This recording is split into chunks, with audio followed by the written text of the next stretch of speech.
Hello, everyone. My name is Danny, and this review is for the movie called Overboard.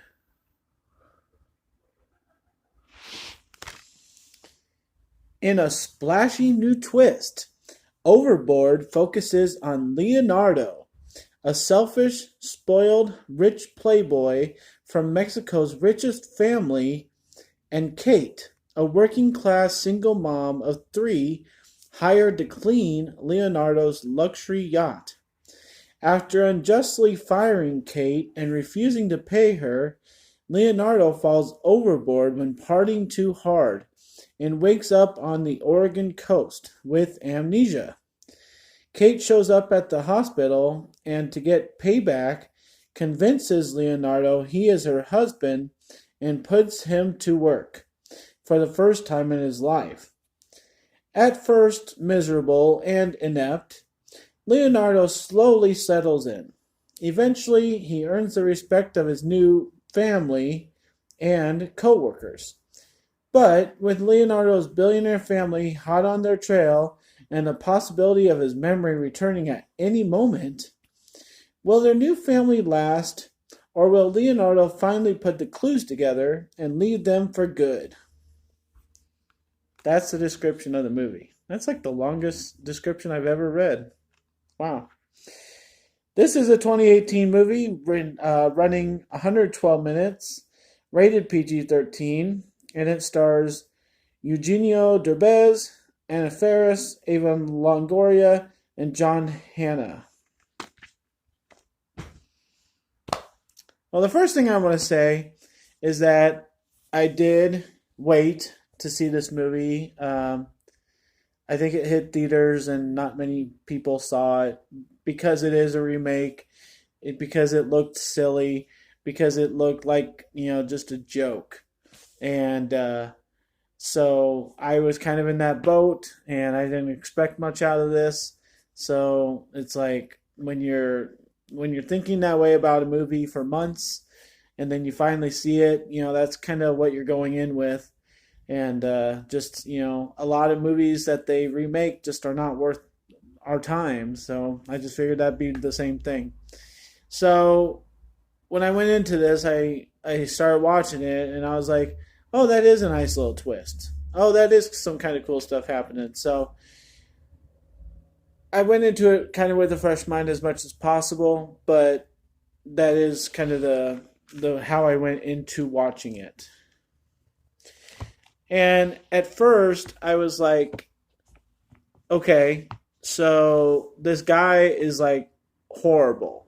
Eugenio, Leo, he ends up being really horrible because he gets fed some lines like, oh, this cannot be my life. I can't believe this would be my life.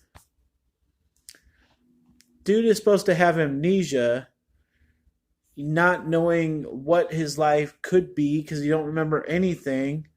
You're not supposed to act like a spoiled rich brat. Oh, I can't believe I'm poor. Come on. It's like you could be poor, you could be anything. You have amnesia. Act like it. Act like you have no idea what your life would be like at all. So I was like yelling at the screen. I was getting frustrated because this guy was just getting the stupidest lines. And I was like, let's act like you have amnesia, not like you're a rich guy who forgot some stuff. Because they make it very clear that he remembers nothing whatsoever. So why, would you have lines like that? Another one was about like wanting sex. You get told that this person is your wife. You have no idea who she is. They could have had him not trust her.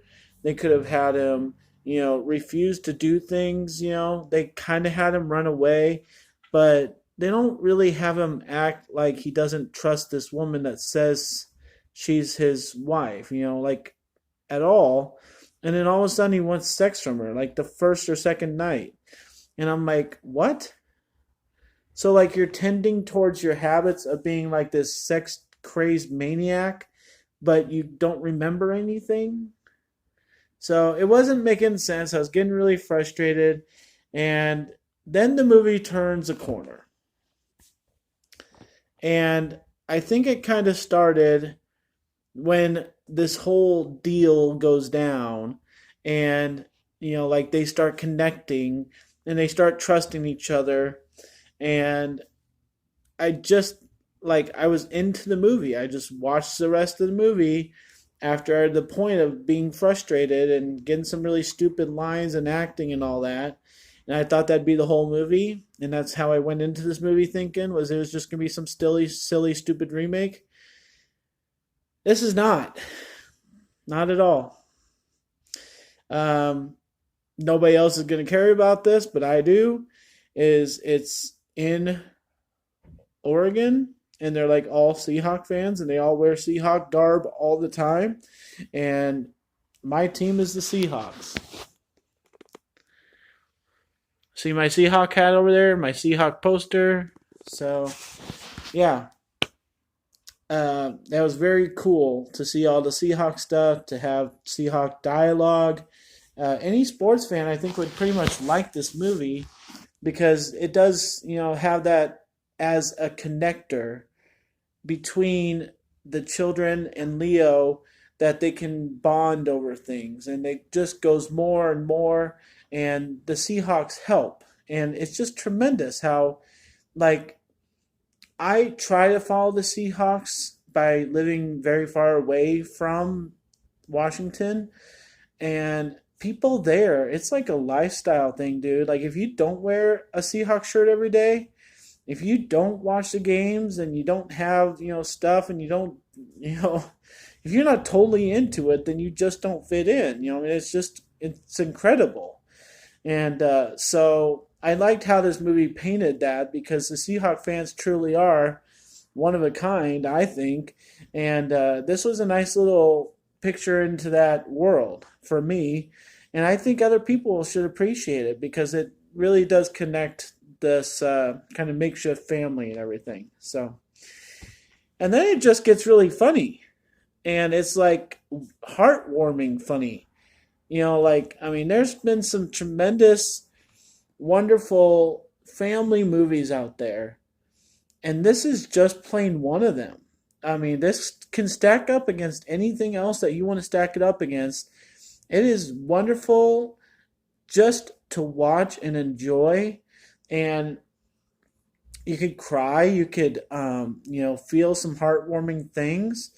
You can, if you watch it with other people, you can all kind of laugh together because it really gets hysterically funny for a while, and it's just great. I just don't know how it turned, but I appreciate the turn so much. And so yeah, it's just enjoyable. The only thing that really gets me, other than the bad acting for maybe 10-15 minutes, is the Spanish. I don't like subtitles, like, whatsoever. And anybody who's seen any of my other reviews for movies that have subtitles, I'm pretty harsh on them. And I don't like them, and I don't think they need to be in movies, because if you're going to make a movie for the general public of the world, I would say just don't have subtitles, because reading is a freaking pain. And it's just not like what people sit down and put a movie on for, is reading. We want to see people's expressions. We want to see how people interact with each other. We want to see people laughing at that thing that just happened. We don't want to have to read the bottom of the screen all of a sudden, especially while the funny thing's happening. But, it doesn't take away from this movie at all, and it's really just so tremendous with the enjoyment factor. And if you've never seen the original, you really don't care, because this one is so good. So I'm going to give Overboard an A, and I really did enjoy it for the enjoyment part of the movie. The subtitles and the bad acting, I think, can be swallowed. I think I can just kind of ignore them and realize how much I enjoy this movie, so I will watch it again. and it is just really, really a treat. And I did not see it coming, and that's the best kind of movie. And that's the best reason for me giving this movie an A, is because I did not see it coming. I sat down, I watched it, I gave it a fair chance to impress me, and like I've never really respected um, Anna Faris for much, and I did not think about that once while I was watching this movie. Eva Longoria is like an overpaid, you know, kind of model person, and she just contributes what she needs to contribute in this. I didn't think about how awful she might be at all. Just enjoyed it. So I truly hope that you guys will give Overboard a try. Get it on your list to watch, own, whatever. It's a great movie. I really enjoyed it, and the soundtrack's fun. The transformation of the character of Leo is just tremendous, and I would love to watch it again. So thanks a lot, guys. My name's Danny. If you like this or any of my other videos, try and give some of them a watch. Like and subscribe to my channel if you would, and enjoy movies, guys. Thanks.